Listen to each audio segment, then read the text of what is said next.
효심이 믿음으로 승화되고 영화로운 구원으로 결실한다. 이방 여인 룻의 이야기가 아니라 오늘 우리들의 이야기가 되었으면 합니다. 유대 베들레헴에 흉년이 들었습니다. 엘리멜렉이라는 사람이 베들레헴에 살았는데 그의 아내는 나오미, 그의 아내는 한번 따라하세요. 나오미. 뭐 영화 배우 이름 같아요. 나오미. 그리고 두 아들이 있었는데 기련과 말론이라는 아들이 있었습니다. 이 네 명이 하나님이 주신 땅, 이스라엘 땅을 벗어나서 기근을 피해서 모압으로 이민을 갔습니다. 풍족한 재산들을 다 정리를 해가지고 모압으로 이민을 갔는데 가서 얼마 되지 않아서 그 남편 되는 가장인 엘리멜렉이라는 사람이 죽어버린 겁니다. 그래도 살죠. 사람들은, 산자들은 그래도 살죠. 그리고 이제 두 아들이 모압 여자들과 결혼을 하죠. 기련과 말론이 결혼했습니다. 하나의 이름은 오르바요, 하나의 이름은 룻이 되겠습니다. 그래서 그 룻, 바로 그 아들의 신부 룻. 그런데 이제 이민 간 지 한 10년쯤 되었을 때에 이 두 아들도 죽어버린 거예요. 두 아들이 둘 다 죽었어요. 그러니까 남자는 다 죽었어요. 여자만 남았습니다. 나오미하고 자부 오르바와 룻이 남았습니다. 세 과부가 된 겁니다.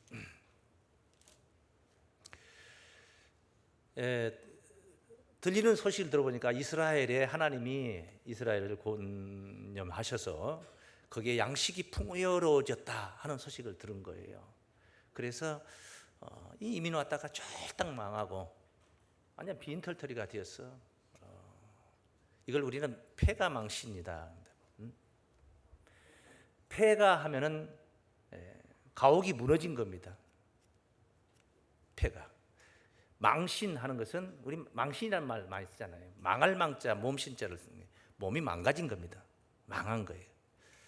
그래 이제 세 남정네가 죽었으니까 몸이 망가진 거고 재산 다 탕진했으니까 폐가 된 그런 폐가 망신. 이 소식을 듣고 이스라엘로 다시 돌아가죠.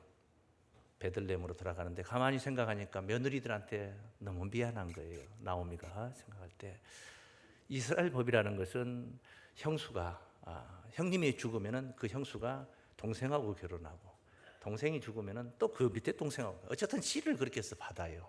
그 대표적인 예가 유다의 가정, 야곱의 아들 유다의 가정에서 그런 일이 있었던 거예요. 나오미가 미안해서 너희들은 딸들아, 너희들은 따라오지 말고 이제 새 남자 만나서 새 신랑 만나서 결혼하고 행복하게 잘 살아라. 그랬더니 아니라고 울부짖으며 따라가겠다. 어머니 가시는 곳에, 어머니 백성 있는 곳에 나도 같이 가겠다 하고 하는 거예요. 아니야, 따라와서 될 일이 아니다. 내가 지금 무슨 남편이 있어서 아기를 낳는 것도 아니고 가령 무슨 남편이 있어서 오늘 밤에 아기를 잉태했다 한들 언제 그 아이가 커서 니네들이 결혼할 수 있겠느냐. 안 된다. 가라. 신랑 맞이하기를 멈추지 말고 빨리 가라. 그랬더니 간곡했더니 오르바는 자기 시어머니에게 입을 맞추고 이제 모압으로 남아버리고 떠납니다. 그런데 룻은 붙쫓았다. 시어머니를 꽉 붙들고 따른 거예요. 그래서 이 룻에게 어머니가 다시 권하죠. 너희네 동서처럼, 오늘 본문 내용이 그런 내용이에요. 네 동서처럼 너네 신에게 가고 너네 백성들에게 가라. 나를 따라올 일이 아니다. 했더니 룻이 오늘 본문에 뭐라 그래요? 어머니께서 유숙하신 곳에 나도 유숙하고 어머니의 백성이 나의 백성인 어머니의 하나님이 나의 하나님이 내가 죽는 일 말고 어머니를 떠나는 일이 만약에 있다면 하나님께서 여호와께서 내게 벌을 주시고 더 주시기를 원하나이다. 이 말 들어보니까 시어머니가 룻이 완전히 결정을 했다, 결심을 했다는 것을 알고 이제 강권했던 말을 그치더라 하는 말로 18절에 1장 18절에 그렇게 마무리가 되는 말씀입니다. 예, 정말 그 효부 룻이라는 것을 알 수 있습니다. 시어머니 볼 것이 없어요. 예? 정말 볼 게 없잖아요. 미래가 없지 않습니까? 재산도 없잖아요. 여성이잖아요. 그런데 붙쫓았다는 거.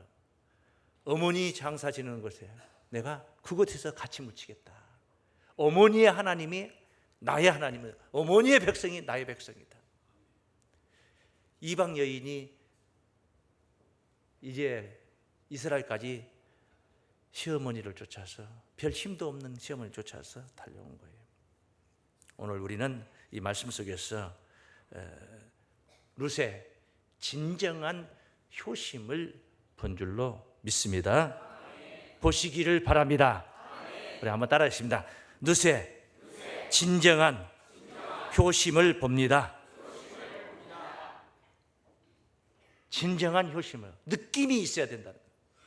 느낌이 있어야 된다. 이스라엘 왔습니다. 베들레헴으로 돌아왔습니다. 사람들이 웅성웅성 하죠. 저 나오미가 아니냐. 그 나오미가 나를 나오미라 하지 마라. 마라라 이라 마라. 내가 풍족하게 떠났으나 다 망하고 망가진 모습으로 정말 여호와께서 나를 정말 이렇게 아프게 하셔서 내가 이 지경으로 왔잖아요. 마라 하면은 출애굽 15장에 나오는 마라의 쓴물 나오죠. 쓴물. 홍해를 건넌 이후 사흘길을 건너서 수르 광야에서 물을 만났는데 그 물이 쓴 물이고 사람이 죽는 물이었습니다. 마라의 쓴물이라는 거. 쓰다는 뜻이에요. 룻기 1장 20절에 보면은 풍족히 나갔다는 말씀을 그리 말씀하죠. 내가 풍족히 나갔더니 여호와께서 나로 비어 돌아오게 하셨느니라. 비어 돌아오게 하셨느니라. 인생의 쓴맛을 본 겁니다. 폐가 망신하여 돌아온 것입니다. 이런 때에 룻이 시어머니를 붙들고 와서 이제 아무것도 없지 않습니까? 2장으로 무대가 2장으로 넘어오죠. 이제 룻기 2장. 여기에 이제 베들레헴에 유력한 사람이 한 사람이 있었는데 힘 있는 사람이죠. 보아스라는 사람이 있었어요. 엘리멜렉의 친족입니다. 그러니까 나오미 남편의 친족이죠. 보아스라는 사람이 있어요. 룻이 시어머니에게 집에서 놀면 뭐합니까? 뭐 밥벌이를 해야 되지 않겠습니까? 나가서 이삭 줍기를 하겠나이다. 그랬더니 시어머니가 그래라 가라 했는데 가서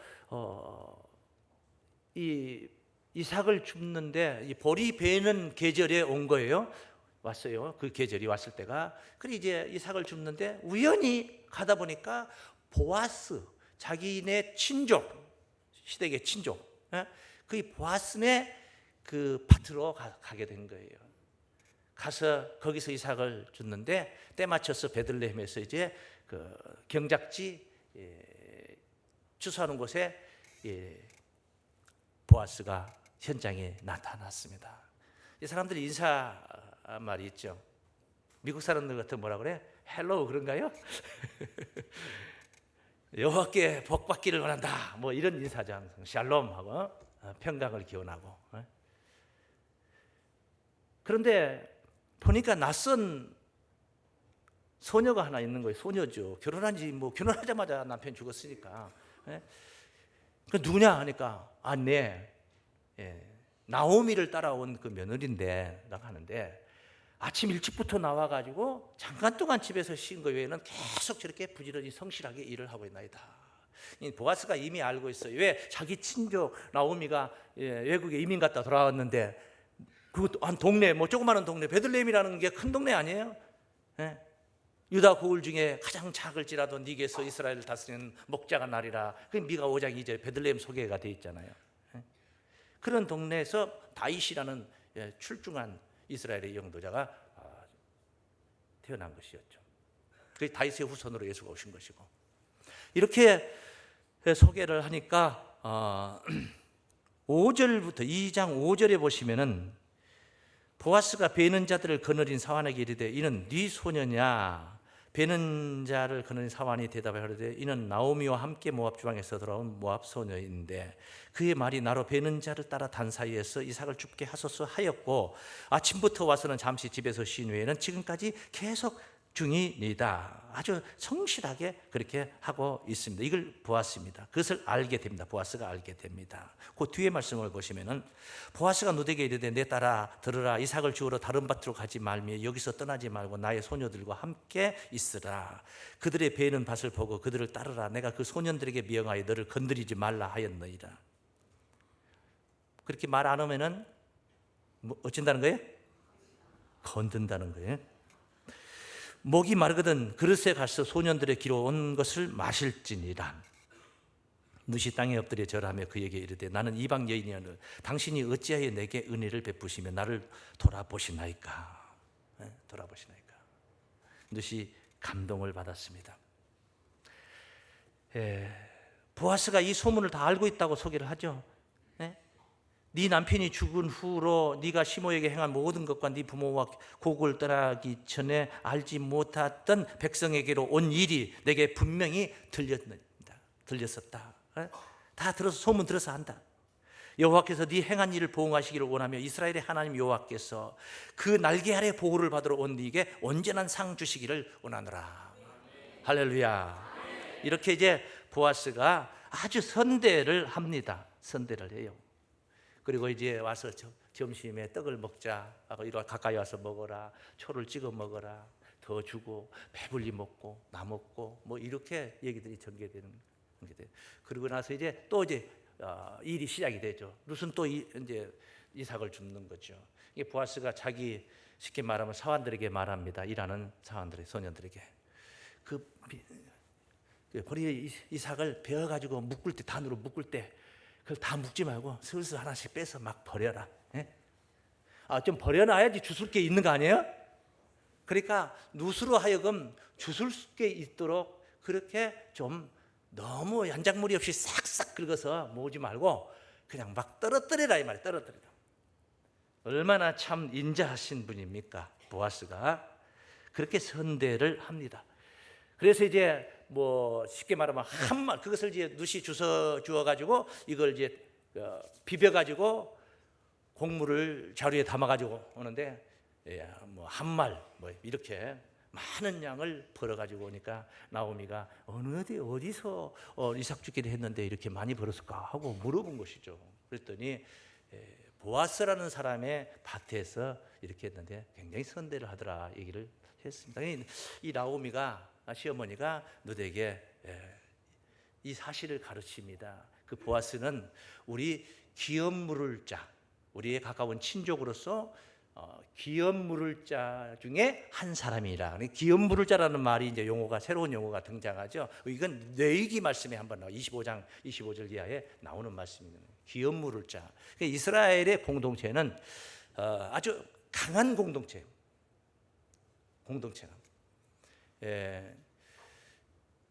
본래 이 땅이 없는데 하나님께로부터 받죠. 땅을 받아요. 하나님께로부터 받아. 하나님의 땅이잖아요. 그것을 받아서 그래서 농경지를 경작하고 가나안 땅에서 그렇게 사는데 때로는 살다 보면은 형편이 어려우면은 팔아먹기도 하고 그러지 않습니까? 팔아먹잖아요. 형편이 어려우면은 그 팔아먹으면은 이건 본래 하나님 건데 우리가 이게 하나님께로부터 부여받아서 쓰고 있는 중인데 이걸 이제 팔아먹어. 그런데 팔 때 얼마를 영원히 파는 게 아니야. 이게 판닥에서 영원히 파는 게 아니에요. 왜? 주인은 따로 있어요. 누구예요? 하나님이시죠. 신년이라는 제도가 있어서 50년이라는 기간이 있어요. 그래서 내가 한 30년 동안 벌어먹고 이 땅을 팔은다면 이제 벌어먹을 수 있는 기한은 50년 중에 30년 넘어갔으니까 20년 남은 거예요. 그 20년에서 50년이 차면 도로 본래 하나님께로부터 받았던 그 주인이 있잖아요. 하나님께로부터 받았던 사람, 그 사람이 도로 그 땅을 가져가게 돼 있어요. 그러니까 쉽게 말하면 임대를 우리가 한다 이렇게 생각하는데 임대를 할 때 1년 쓰기 위해서 임대하는 거하고 20년 쓰기 위해서 임대하는 거하고 가치가 다르죠. 돈을 지불해야 될 돈이 다르죠. 40년 동안 이제 신년이 이제 10년밖에 안 남았어. 그런데 그 땅을 판다는 거예요. 10년밖에 안 남은 땅, 신년이 10년밖에. 그러면 땅을 산 사람은 10년 후에 도로 뭐예요? 돌려줘야 된단 말이에요. 그러니까 20년 남았을 때 사는 것보다 10년 남았을 때 사는 것은 땅의 가치가 적다 이 말이죠. 이렇게 해서 결국은 희년 때는 돌려받는데, 그러면 이 돌려받기까지는 땅이 없는 거지가 되어서 사는 거죠. 그러나 생활이 너무 어렵다 보면, 여러분 신앙도 그래요. 생활이 너무 어렵고 너무 공부하다 보면 정말 믿음이 강하지 못한 사람들은 그것 때문에 믿음도 배반하고 뭣도 배반하고 멀리 이사도 가고 뭐 이렇게 해서 믿음을 배반하기도 하잖아요. 그래 이스라엘 공동체라는 것은 그래서 이렇게 힘들다 보면 무너질 수가 있다는 거죠. 이것을 염두에서 기업무르기라는 율법의 제도를 만들어 놨어요. 가까운 친족이 그 빚을 갚아주는 거, 쉽게 말하면 갚아가지고 대신 그것을 물어주는 겁니다. 물론 여러 가지 이제 그 부수적인 법이 있어요. 예, 해당되는 법이 있습니다. 그런데 그 아무나 그 일을 하는 게 아니라 가장 가까운 친족, 5촌보다는 사촌이 더 가깝잖아요. 예? 사촌보다는 형제가 더 가깝잖아요. 이런 식으로 가까운 사람의 순위가 먼저 의무가 있는 거예요. 의무가 있는 거예요. 보아스는 바로 이 엘리멜렉의 가문에 기업 무르기를 해야 될 사명이 있는, 의무가 있는 사람 중에 한 사람이었다 이 말이에요. 그 집에 가서 이삭 죽기를 했는데 나오미가 그걸 잘 알잖아요. 어른이라서 잘 알잖아요. 그래서 그 사실을 가르쳐 주면서 지혜를 합니다.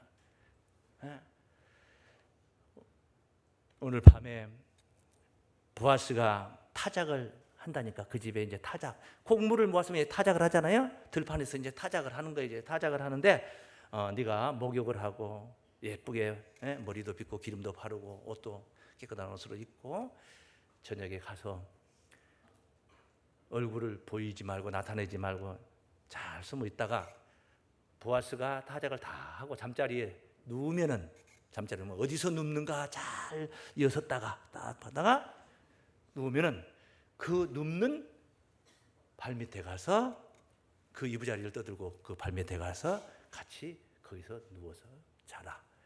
그 다음에 있어질 일은 이제 보아스가 아마 어떻게 반응할 것인가를 통해서 이제 나타날 것이고 그렇게 지시할 것인가. 그 다음은 이제 거기서 듣고 네가 행하면 되겠다. 그러니까 쉽게 말하면 그리 시집을 보내는 거예요. 며느리를 너도 이제 안식을 해야 되고 너도 좀 편안하게 안식하는 그런 삶을, 그런 복을 받아야 되지 않겠느냐. 그래서 그렇게 이제 주선을 하는 거예요. 그래서 어머님의 말씀대로 순종하겠나이다. 몰라 신문으로 가리고 웃었는지 어쨌는지는 모르겠는데 거기까지는 없어요.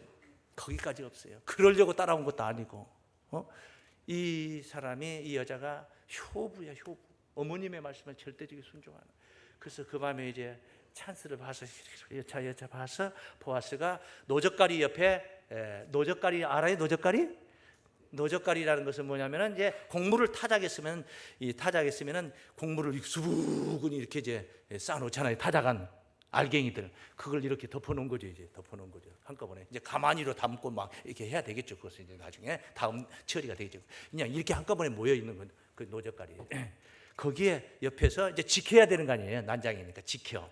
그 누워서 자는 겁니다. 그날 이제 대취하고 술도 취하고 그래서 잔치를 하고 기분이 좋아가지고 잤는데 밤중에 보니까 자기 발 밑에 어떤 소녀 여인이 하나가 있는 거예요. 어두운데 깜짝 놀라서 너 누구냐 하니까 저는 당신의 시녀 루시옵나이다. 그래. 당신은 우리 집안의 기업 물을 자임을 압니다. 당신의 옷으로, 옷자락으로 소녀를 덮으소서. 시녀를 덮으소서. 옷으로 덮어라. 덮으라는 거 어떻게 덮는 거예요? 이게 덮다 보면 어떻게 해야 되는 거예요? 이래야지 덮어지는 거예요. 아는가 모르겠네. 예, 이걸 외투로 해서라도 이렇게라도 이렇게 해야지 덮어지는 거예요. 이래서 이제 그날 밤에 진도가 어떻게 나갔는지는 안 써져 있지만 노젓가리의 옆에서의 사랑이 싹이 듭니다. 그 사랑이 싹이 듭니다. 좋다. 응? 보아스가 응하는 거죠. 쉽게 말하면. 그런데 기업 물을 자의 순위를 보면은 내가 선순위가 아니다. 선순위가 해야 할 수 있는 거예요. 하고 싶어도 못해. 예? 그러니까 그 임무가 내게 있는 게 아니고 나보다 더 앞선, 더 가까운 친척이 있다는 거예요. 가까운 친척이 있다는 거예요. 그래서 내가 이 문제를 가서 만나서 해결해 볼 텐데, 만약에 그가 하겠다면 할 수가 없는 거고, 기업을 물으겠다 하면 자기가 하겠다면 할 수 없는 거고, 아니라면 내가 기업 물을 자의 의무를 하겠다. 아주 그냥 적극적으로 해서 그날 아침 일찍 성문에서 그 기업 물을 자 선순위 된 자를 부르고, 그리고 성문의 장로들을, 이제 증인들이 있어야 되잖아요. 19명을 불러다가 놓고는 기업 물을 거냐 안 물을 거냐 물어봤더니 처음에는 선택했다가 네, 너무나 그 재물에 손해를 볼 것 같으니까 나 안 할란다. 내 대신 네가 하라. 그래서 이제 보아스가 이제 그것을 여러 장로들 앞에서 확인을 한 거죠. 증인이 된 거죠. 그래서 보아스가 그 집의 기업 물을 자가 되는 것이고, 그리고 이 나오미의 며느리 룻을 자기 아내로 받아들이게 되는 그런 이야기. 이 이야기가 바로 여기까지 이제 진행이 되는 것입니다. 자, 우리는 먼저 여기서 다시 한번 돌아갑니다. 이 룻의 효심이 기업 물을 자 이야기는 율법이거든요. 이스라엘 하나님의 법이에요. 하나님의 법. 여기에까지 이런 하나님의 법이 있다는 것을 알고 이런 법에도 충실하게 시어머니가 지시를 하니까 거기도 따르는 거예요. 신앙의 사람으로 변화가 되어가는 거예요. 신앙의 사람. 어머니를 봉양하려다 보니까 어머님의 하나님이 나의 하나님이시고 어머님의 백성이 나의 백성이고, 할렐루야. 할렐루야. 효심이 신앙으로 승화된 줄로 믿습니다. 따르십니다. 효심이 신앙으로 승화됩니다. 효는 만도의 근본입니다. 동서고금을 뭐 따질 것이 없이 모든 분야의 만도의 근본이라고. 효심이 효가 만도예요. 자기 부모도 못 모시는 사람이 이웃을 어떻게 사랑하고 어른을 어떻게 공경하고 국가를 어떻게 사랑하고 충성할 수 있습니까? 자기 부모에게도 못한 사람이. 그래서 진짜 중요한 강조하는 덕목이라는 것, 효라는 것은 그렇습니다. 자기 동서는 모압의 우상을 숭배하러 갔지만은 이 룻은 어머니를 봉양하기 위해서 어머니의 하나님을 따라서 섬기며 그 날개 아래 보호를 받으려고 왔다. 룻기 2장 11절 12절에서 아까 읽었던 말씀이 있었죠. 다시 한번 보면은 2장 11절 12절 말씀이에요. 보아스가 그에게 대답하여 가로되 네 남편이 죽은 후로 네가 시모에게 행한 모든 것과 네 부모와 고국을 떠나 전에 알지 못하던 백성에게로 온 일이, 베들레헴으로 왔다는 거죠, 내게 분명히 들렸느니라. 여호와께서 네 행한 일을 보응하시기를 원하며 이스라엘의 하나님 여호와께서 그 날개 아래 보호받으러 온 네게 온전한 상 주시기를 원하노라. 할렐루야. 이스라엘의 하나님 여호와께 그 날개 아래 보호를 받으러 왔다는 것입니다. 그렇게 받아들입니다. 자, 그런데 현실은 그렇지를 못한 거예요. 보호를 받으러 왔는데 어디 머물 공간도 없고 다 탕진했으니까 없고 어디 벌어먹을 전답도 없는 그런 지경에 있었던 것이 이들의 처지였다는 것이에요. 처지였는. 그래서 이삭 죽기로 연명을 하게 되는 거예요. 그대로 누가 기업을 물어주지 않는다면은 그대로 계속 이삭 죽기로 연명하는 삶이 진행이 된 거예요. 언제까지? 희년이 될 때까지, 희년이 오는 그때까지 그렇게 살아야 되는 거예요. 그런데 그런 기업 물기의 그 제도를 통해서 보아스가 등장을 한 것입니다. 형제가 가까운 가족이 상실한 토지를 다시 구속하여서 회복해 준다는 것입니다. 다시 구속해서 회복해 준다. 언약의 백성이 상실한 것, 그 토지를 그러니까 약속의 반열에서 물질 때문에 삶이 공고해서 약속의 반열에서 흐트러지고 떨어져 나가고 이런 것을 방지한 거예요. 그러니까 이스라엘 나라가, 이스라엘 이 공동체가 얼마나 강합니까? 나만 잘 살면 되는 게 아니라는 거죠. 내 가족 가까운 친족들도 다 이렇게 다 항상 그렇게 강건하게 굳건하게 설 수 있도록 그런 그 제도를 만들어 놨다는, 아주 강한 공동체를 형성하기 위해서 그렇게 해놨다는 것을 알 수가 있습니다. 이 기업무르기의 그 의미를 우리가 이것만 가지고 제가 설교를 해야 되는데, 깊이 들어가 보면 예수 그리스도의 십자가의 대속의 역사에 이렇게 의미를 가지고 있어요. 하나님이 예수님을 통해서 우리의 죄를 대속해 주시지 않는다면 살아남을 자 아무도 없어. 인류는 망하는 것입니다. 인류는 이 생애 속에서 끝나는 것입니다. 그런데 예수님의 대속의 역사를 통해서 우리가 영원한 삶을 지속적으로 그렇게 누릴 수가 있는 바로 구원인 줄로 믿습니다. 바로 보아스를 만난 것이 마치 예수를 만난 것과 같다. 보아스가 누구냐? 예수님의 조상이에요. 예수님의 조상이에요. 조상. 베레스부터 유다, 야곱의 12아들 유다로부터 시작했어요. 유다가 베레스와 세라를, 다말에게서 베레스와 세라를 낳고, 베레스는 헤스론을 낳고, 헤스론은 라함을 낳고, 아미나답을 낳고, 나손을 낳고, 살몬을 낳고, 살몬이 보아스를 낳는데, 이 보아스가 이 룻을 만났어요. 이 룻을 만나가지고 아들을 낳았는데, 그 이름이 뭐냐 하면 오벳이라는 이름을 줬어요. 그 오벳이라는 자가 누구냐면은 다윗의 아버지 이새의 아버지예요. 그러니까 다윗의 할아버지예요. 룻은 다윗의 할머니가 된 거예요. 대단한 가문이란 말이에요. 엄청난 가문에 들어온 거. 이방 여인이 얼마나 영화롭습니까? 어마어마한 그 가문에 이 생명책 성경에 촛불을 올려놓은 거예요. 보통 여성들 이렇게 잘 안 올려요. 그런데 올라갔어요. 따라하십니다. 영화로운 구원이 되었습니다. 4장 13절 말씀 보시겠습니다. 이에 보아스가 룻을 취하여 아내를 삼고 그와 동침하였더니 여호와께서 그로 잉태케 하심으로 그가 아들을 낳은지라. 여인들이 나오미에게 이르되 찬송할지로다. 여호와께서 오늘날 네게 기업 물을 자가 없게 아니하셨도다. 그러니까 있게 했다 그 말이에요. 이 아이의 이름이 이스라엘 중에 유명하게 되기를 원하노라. 이는 네 생명의 회복자이며 네 노년의 봉양자라. 곧 너를 사랑하며 7 아들보다 귀한 자부가 낳은 자로다. 나오미가 아기를 취하여 품에 품고 그의 양육자가 되니 그 이웃 여인들이 그에게 이름을 주되 나오미가 아들을 낳았다 하여 그 이름을 오벳이라 하였는데 그는 다윗의 아비인 이새의 아비였더라. 이새의 아비요. 이새의 아비. 이것이 시작성서 첫 구절 마태복음 1장 1절부터 아브라함과 다윗의 자손 예수 그리스도의 세계라. 아브라함이 이삭을 낳고 이삭이 야곱을 낳고 야곱이 유다와 그의 형제를 낳고 유다가 다말에게서 베레스와 세라를 낳고 자고 하다가 살몬이 보아스를 낳고 보아스는 누덱에서 5절 말씀 1장 5절 말씀에 보아스는 누덱에서 오벳을 낳고 오벳은 이새를 낳고 이새는 다윗 왕을 낳으니라 그래요.